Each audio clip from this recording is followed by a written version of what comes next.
Hello, my beautiful people. This story's called Does It Hurt When You Sleep? The first email was sent around midnight. I was up cramming for a test and I heard my notifications go off. I have a very specific tone for academic things, and it surprised me to hear it that late. I checked it out and I felt that tingly, lower belly excitement. You know, the kind that only comes up from seeing someone fuck up. It was a very clearly not an email that was meant to be sent from that account. It was only one sentence, and it wasn't signed. It had been sent to the entire student body and staff, and it was coming from the administrative office. And all it said was, "Is anyone else seeing flashing lights when they try to sleep?" I read that email a couple of times before I googled the message. I wondered if maybe it was a reference for something, like a movie or TV show, but it didn't come up with anything. Just mostly alien abduction accounts or horror stories about detached retinas. I closed the browser, finished studying, and went to bed. I watched the back of my eyelids for a bit, no flashes. I passed out. The next morning, the chaos I anticipated was very much reality. We're a small rural college, and not a lot of excitement happens here, so any event tends to throw us all overboard. Some of the more dramatic girls were terrified, and I heard a lot of whispered conversations about terrorists. It took a lot of self-restraint to avoid politely informing them how stupid that idea was. Most people just wanted to know who'd done it. And there were a lot of guesses, obviously. It had to be someone who either had the password to the account or knew enough to hack it. And in both cases, it pointed to one of the office interns. There were only a handful of those, and one in particular was known to be very good with computers. So most people leaned towards him. The teachers, having also received the email, assured us that the school was looking into it, and that pranks were taken very seriously when they involved such a huge breach of confidentiality. Later that evening, after a day of rumors and speculations, an official email from the administrative was released. It claimed that the breach had been located and patched up by the IT team. There was no mention of the culprit, with the mystery diffused, if not exactly solved. The excitement faded, and by the next day, we mostly forgotten about it. Until the second email came out. We were in the middle of class, and those of us with our phones on received a notification. I pulled mine out of my pocket, ignoring the teacher's monologue about the importance of paying attention, to see what I've gotten. The email was, again, only one sentence, and sent from the same admin address. "It really hurts to sleep. Are any of you noticing it too?" Murmurs rippled through the class, and the teacher, sensing that something had happened, checked his email. He read the message, shut his laptop, and called the front office.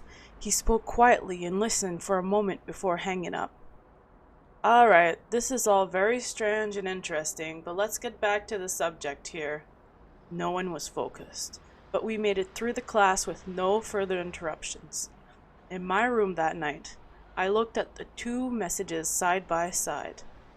"Is anyone else seeing flashing lights when they try to sleep?" "It really hurts to sleep. Are any of you noticing it too?" I took a sip of my drink and thought about it. I found it strange that someone would go through so much trouble to send emails to the student body. Surely they could have just hacked the account, taken the address, and sent the emails with the throwaway account. But for some whatever reason, they chose to use the official admin account.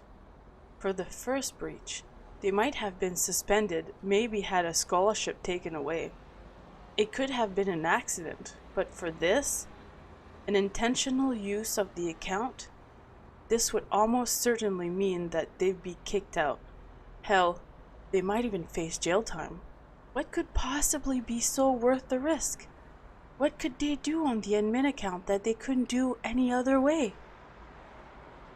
I sat and stared at the messages, thought for a while, what's so important that was worth potential jail time? What would I consider that critical, that necessary to spread as widely as possible? Suddenly inspired, I googled flashing lights behind the eyes as a symptom. Migraine headaches, detached retinas, stroke, eye disease, certain infections. A thought began to form, a distant memory of something I'd read a long time ago. Putting it aside, I moved on to the second email. It hurts to sleep. That was a bit harder to figure out. Did they mean it physically hurt to sleep? I looked up restless leg syndrome, driving need to move the legs. Was that what they meant? Or did they mean that it hurt to sleep because the things they dreamed of were painful? I wondered if the things described weren't meant to be taken literally, or if it was an illusion, a poem of sorts.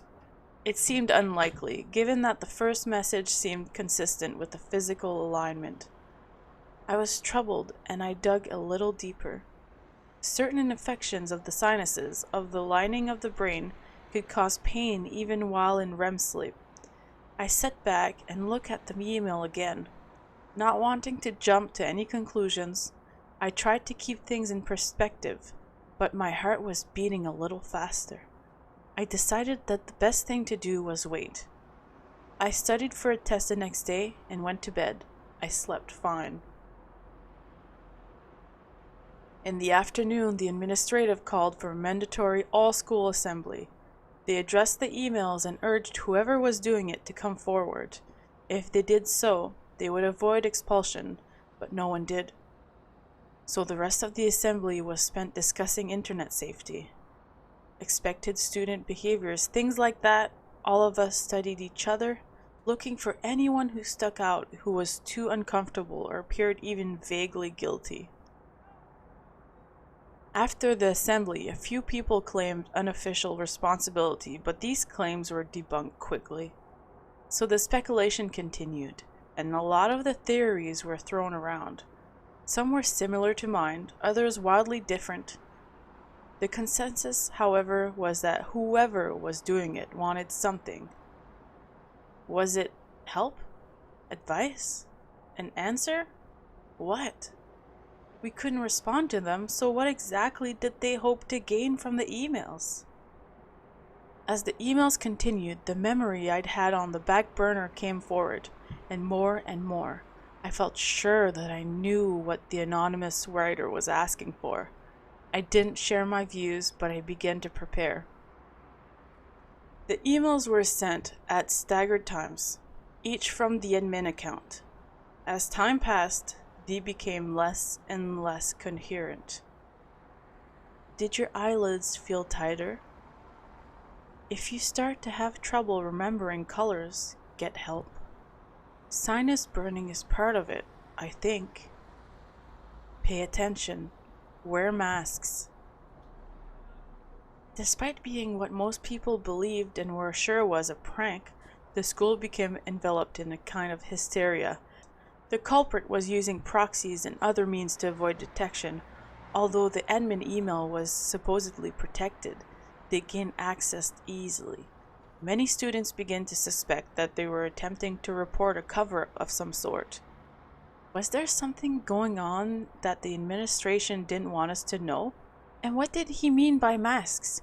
Many students began wearing medical masks, convinced that some kind of superflu was going around behind the scenes. The campus hospital released their current number of patients, assured the students that there was nothing wrong, but the emails kept coming, and the hysteria grew. I stayed on the side and watched. The masks were the best things proxy could have offered us. People bought blackout curtains, took sleeping pills, avoided anyone who appeared to be tired somehow. The disease morphed into a kind of fatal infectious insomnia, and people started sleeping through classes. desperate to sleep more than enough. To avoid the illness, they stocked up on pills and alcohol and pot, anything to make them tired. The administration attempted damage control, but the emails kept coming. I continued to do my research, solidifying my theory. In place of my finals, I spent hours looking through the internet, looking for symptoms, matching them, piercing them together into a final awful picture. I made a trip into town to see a doctor I knew well and convinced him to write me a script for a medication. Meanwhile, the emails continued in a steady stream. I can't close my eyes. Can you close your eyes? NyQuil hurts so much, it hurts so much, don't take it. What's the sky again? I can't remember. If the button starts to push, you have to listen. It hurts, aspirin has to be crushed, help. It's coming. Mask didn't help, I'm sorry. Up. And then, the emails stopped. The campus held its breath, waiting. The silence was deafening. We waited. They found his body on the roof of the gym 3 days later. We saw the ambulance and fire trucks pull up, and a huge crowd of us came to watch. No one told us that someone had died, but we knew. And we also knew that it was him, the student we called Proxy. No one spoke while his body was lowered off the roof in a bag. As it was rolled into the ambulance bay, someone behind me quietly pointed out the strange shape of the bag. The details came soon after. Proxy's real name was Oliver. He was a quiet somophone who almost no one knew. After his death, his personal computer was taken away to be analyzed, and we heard nothing more about it. The email stopped, and although things calmed down, many students still wore masks. They still tried to decode the message Oliver left behind. Groups met up in the evenings in various dorms to talk about them and what they meant. He became kind of a cultural icon among these groups. A strange, unknown student who has inspired an entire school to fly into hysteria, and had left us as the peak of his fame. He was working towards an environmental studies major. He loved computers, was evidently very proficient with them. He had a cat named Mo. No one knew what happened to Mo. His life was picked apart and studied and turned over for any clues as to what had happened to him. I sat in one of these groups and listened, never trying to steer anyone in the right direction. They'd know soon enough. Around 2 weeks after Oliver's death, people started getting sick. It started slowly at first. The emails were largely forgotten by this time, save for a few select, die-hard fans that clung to them. Here and there, students would get sick, drop out, and go home to recover. It was close to the end of the year, and we were all cramming for finals, so we hardly noticed that they didn't come back. Most people met up in the library in large groups to help each other study. I kept to myself in the silence of my room, and I listened to my neighbors. In class, I sat in the back and became a ghost, picking up on any conversation I could hear. People started to complain of headaches, stiff necks, strange floating specks in their vision, little sparks. The campus hospital started seeing an influx of these and issued a mandatory vaccination for meningitis.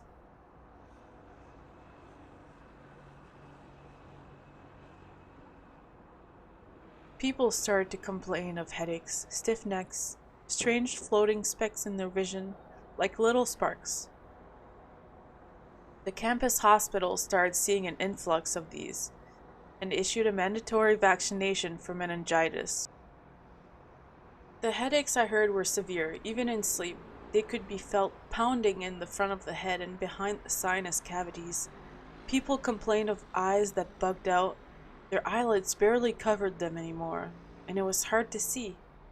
There were frequent nosebleeds in class. It was now common for students to carry boxes of tissues to staunch them. The administration addressed this new influx of illnesses, advising students with symptoms to rest and avoid going to class. But finals were close and most soldiered through what was being referred to as a flu. The girl who sat in front of me sent a text to her friend, which I read over her shoulder. "Does your nose burn when it bleeds? Fuck, it feels like I've been snorting glass or something."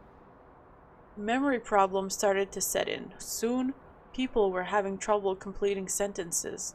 They looked terrible. Their eyes were bloodshot, terribly bugged out. Their faces were pale, sometimes smeared with blood from the nosebleeds that never seemed to stop. It wasn't uncommon to see these students wandering the campus blankly, having forgotten where they were going, or where their dorms were. The administration sent out jumbled emails advising students that classes for the next week would be cancelled, as the majority of staff was out with the flu.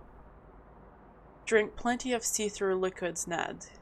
Sorry to stay out of contact of those who are sick. Classes will resume on May 3rd.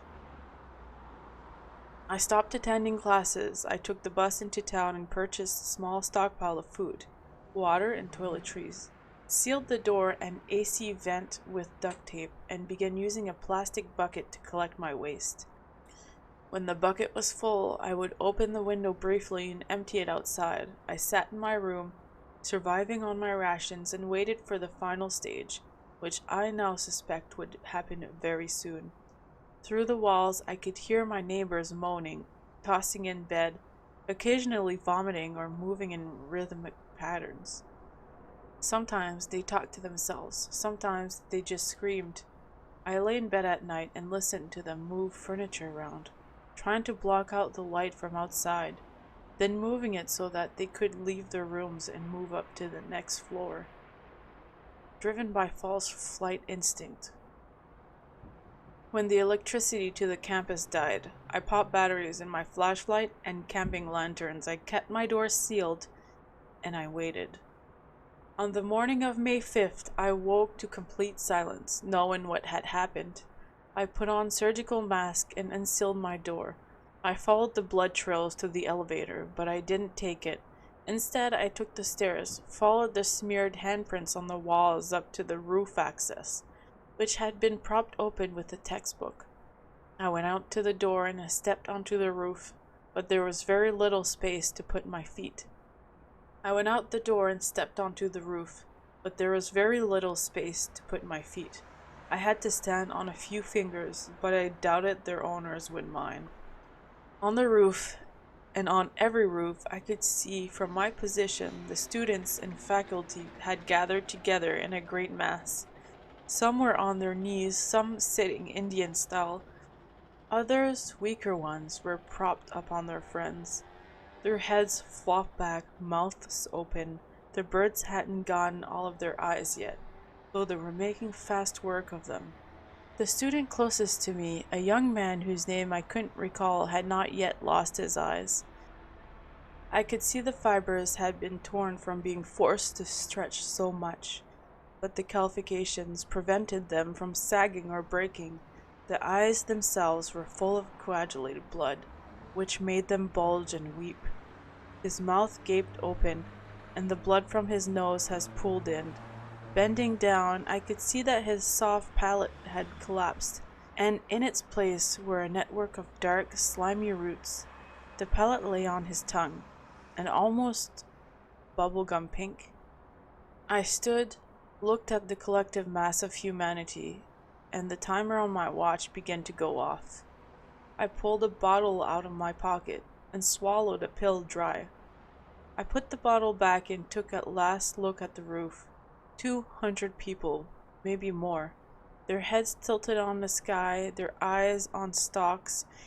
If I squinted, it was almost beautiful. A field of red berries. A crow settled nearby, called and plucked one of the berries from the stalk. The berries popped in a gush of fluid that covered the crow's beak and chest. I took my leave.